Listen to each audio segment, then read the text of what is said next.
درخواست ہے کہ آپ پروگرام رکھتے ہیں تو اس پروگرام کے لیے ایکٹیو بھی آپ کو رہنا پڑے گا کہ ہمارے یہاں جتنا دیر میلاد کا پروگرام ہو ہم کوشش کریں کہ اپنے یہاں جو ہے لوگوں کے ہجوم کو بڑھائے تاکہ زیادہ سے زیادہ لوگ سنیں، ان کو فائدہ ہو، اور گھر کے افراد یہاں پہ مسلسل ایکٹیو رہیں تاکہ جو بچے شور و غل کر رہے ہیں وہ نہ ہو۔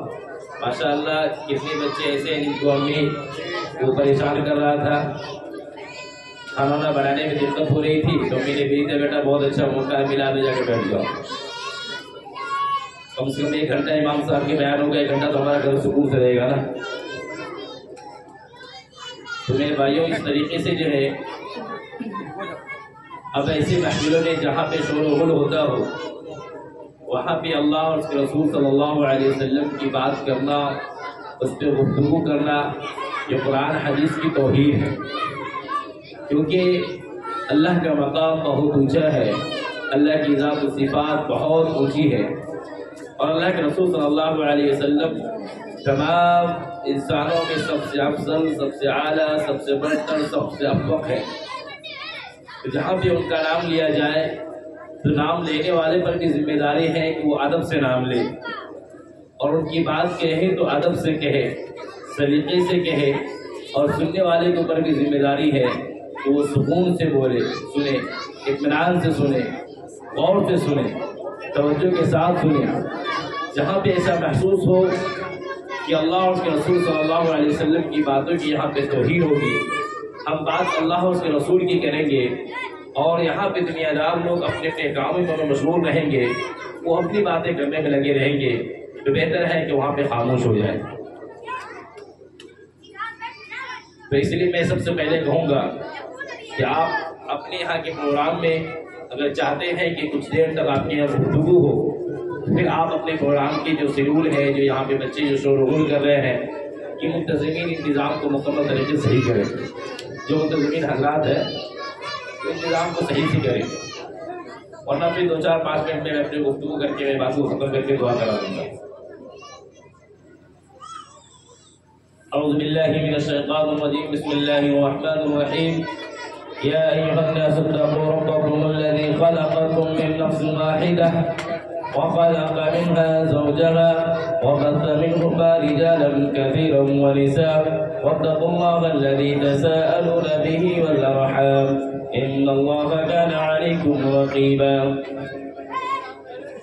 وقال النبي صلى الله عليه وسلم في حديث المباركة عن أبي أيوب رضي الله عنه قال قال رسول الله صلى الله عليه وسلم 4 من سنن المرسلين الحياء والتعطر والسباق والنكاح۔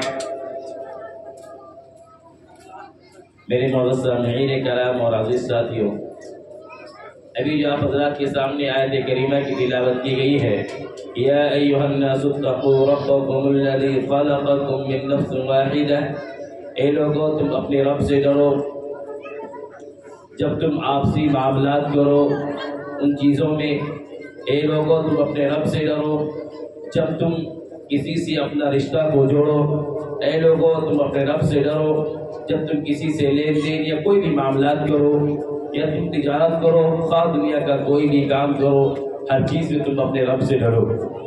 لیکن یہ آیت کریمہ خاص طور سے نکاح کے وقت امام صاحب پڑھتے ہیں، یا قاضی صاحب خاص کر کے نکاح کے وقت میں یہ آیت بھی پڑھتے ہیں، اور یہ آیت پڑھی جاتی ہے کہ یا ایھا الناس اتقوا ربکم الذی خلقکم، اے لوگوں تم اپنے رب سے ڈرو جس نے تمہیں ایک جان سے پیدا کیا ہے، جس نے تمہیں ایک جان سے پیدا کیا ہے۔ تو اب ہے کہ اب ایسے وقتوں میں اس لیے پڑھا جاتا ہے کہ صرف 2 دل نہیں بلکہ 2 خاندان جڑنے والا ہے، اور دونوں خاندان ایک دوسرے کے لیے نئے ہیں، اور یہ اتنے قریب ہونے جا رہے ہیں جو دونوں ایک دوسرے کے سب سے قریب مقرب رشتہ ہونے جا رہا ہے۔ لیکن جب یہ رشتہ جڑنے والا ہے، اب یہ اب آنے والے زمانے میں جب یہ دونوں رشتے دار آپس میں ایک دوسرے کے ساتھ رہیں گے، ایک دوسرے کے ساتھ ملنا جلنا ہوگا، ایک دوسرے سے باتیں کرنا ہوگا، یہ میاں بیوی کا جو رشتہ ہونے جا رہا ہے، اس رشتے کے درمیان میں آپسی اختلاف ہوگا، آپسی محبت ہوگی، آپسی ملاقاتیں ہوگی، ایک ساتھ رہنا سہنا ہوگا۔ اس رہنے سہنے کے اندر میں بہت ساری گھڑیاں ایسی آئیں گی جس گھڑی میں کہ بیوی کی بہت ساری باتیں شوہر کو بری لگے گی، شوہر کی بہت ساری باتیں بیوی کو بری لگے گی، اور بیوی کے کچھ ایسے عمل ہوں گے جو شوہر کو ناپسندیدہ ہوگا، شوہر کے کچھ عمل ایسے ہوں گے جو بیوی کو لیے ناپسندیدہ ہوگا، اور پھر اس بنیاد پہ آ کر کے کہیں ایک دوسرے سے جھگڑا کر بیٹھے اور آپس میں ایک دوسرے پہ کہیں کوئی ظلم نہ کرنے بیٹھے۔ اسی لیے اللہ نے فرمایا یا ایھا الناس اتقوا ربکم الذی خلقکم، اے لوگوں تم اپنے رب سے ڈرو جس نے تمہیں پیدا کیا۔ یعنی جب تم کسی پر ظلم و زیادتی کرنے لگو، یا جب تم کسی پہ شک و شبہات کرنے لگو، جب تم کسی کے ساتھ معاملات کرنے لگو، جب تم کسی کے ساتھ رہنے لگو، تو اس وقت میں آنے والی خطاؤں سے، آنے ہونے والی غلطیوں کے بعد جو تمہارا ریئیکشن ہونے والا ہے، اس ریئیکشن کے سلسلے میں تم اپنے رب سے ڈرو، کہیں ایسا نہ ہو جائے کہ تم سے ظلم و زیادتی ہو جائے، اور تمہیں اس کے بارے میں اپنے رب کے پاس سوالوں کا جواب دینا ہوگا۔ یاد رکھنا میاں بیوی یہ دونوں اتنا پاکیزہ رشتہ ہے، اتنا پاکیزہ رشتہ ہے کہ اللہ کے نبی صلی اللہ علیہ وسلم نے فرمایا کہ اس دنیا کے اندر سب سے مقرب کوئی رشتہ ہے ماں باپ کے بعد، نوع انسانی میں سب سے کوئی مقرب رشتہ ہے وہ ماں باپ کی جو میاں بیوی کا رشتہ ہے۔ تم میں سے کوئی بھی ایک دوسرے کی تو غلام نہ سمجھو، تم میں سے کوئی بھی ایک دوسرے کو کہ حقوق کو ضائع نہ کرو، کچھ حقوق بیوی کے اوپر ہے کہ وہ شوہر کی پوری کرے، اور کچھ حقوق شوہر کے ذمہ ہے کہ اپنی بیوی کو پورا کرے، اور تم میں سے ہر کوئی ایک دوسرے کے حقوق کو پورا کرنے میں اپنے رب سے ڈرتے رہا کرنا۔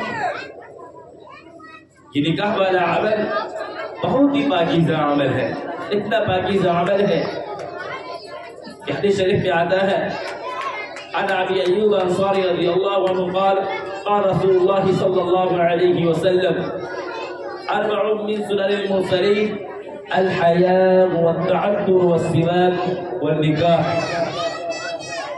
چار چیزیں ایسی ہیں جو تمام نبیوں کی سنت رہی ہے، چار چیزیں ایسی ہیں جو تمام نبیوں کی سنت رہی ہے، ان میں سے ایک ہے حیا، شرم و حیا۔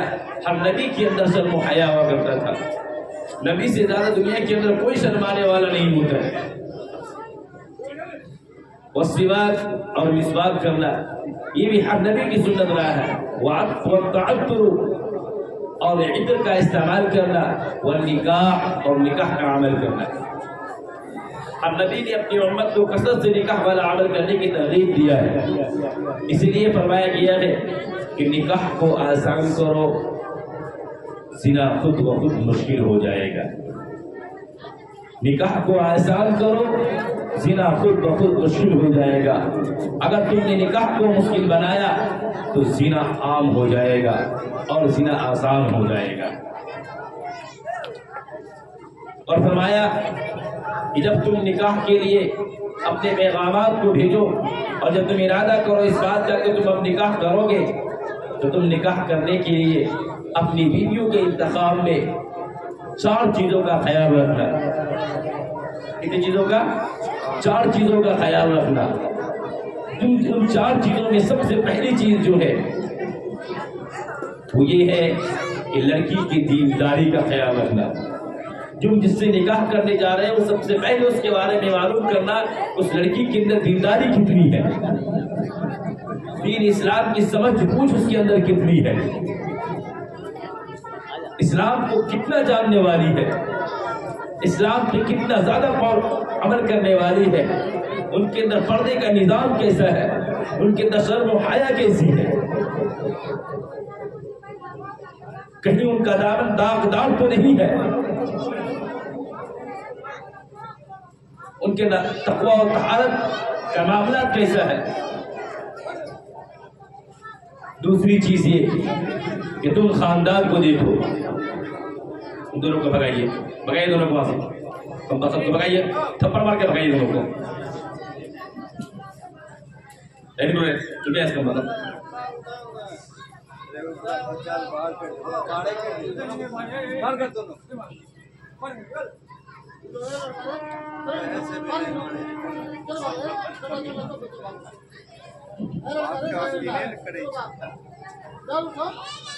دوسرا یہ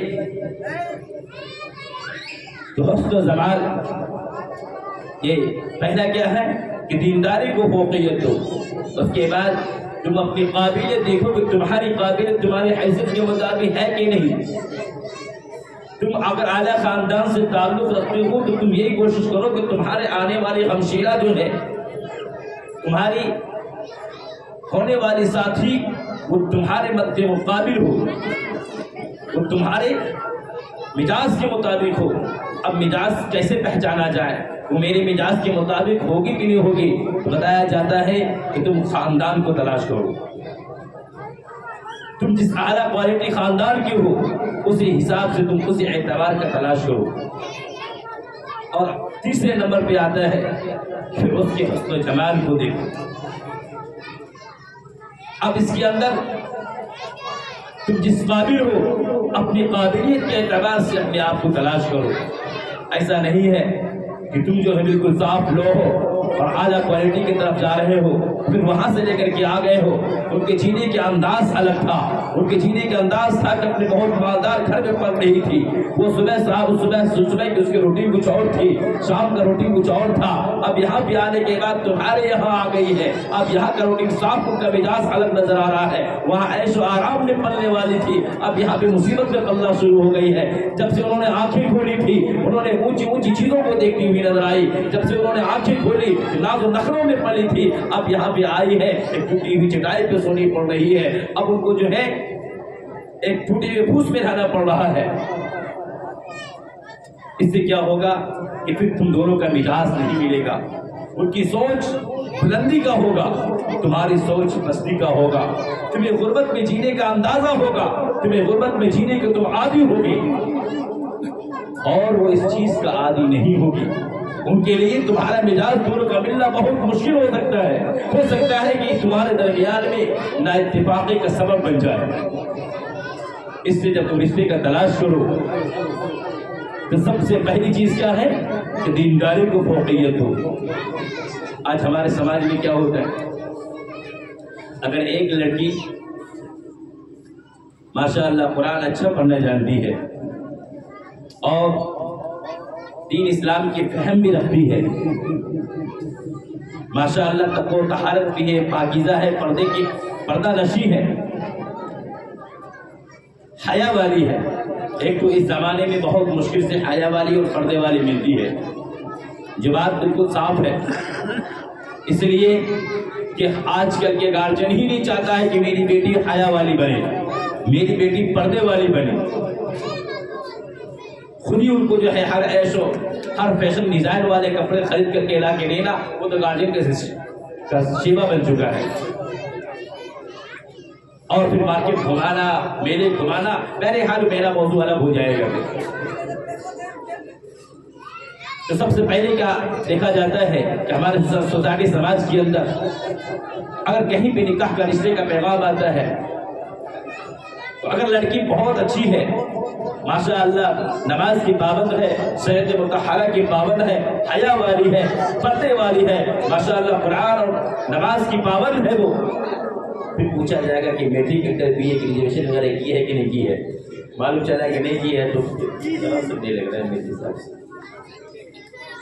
لگتا ہے کہ ان کے ذریعے سے وہ پیسہ کمانا چاہتا ہے، جاب کرانا چاہتا ہے.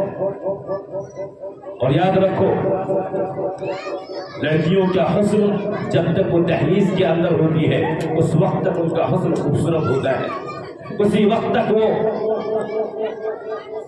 اس کے اندر چمک اور دمک ہوتی ہے. اسی وقت تک وہ ایک لڑکی کہلاتی ہے. اور جیسے ہی دہلیز سے باہر قدم نکل جائے، اب دہلیز سے باہر قدم نکلنے کا مطلب آپ سمجھ جاؤ، اسی وقت سے وہ ایک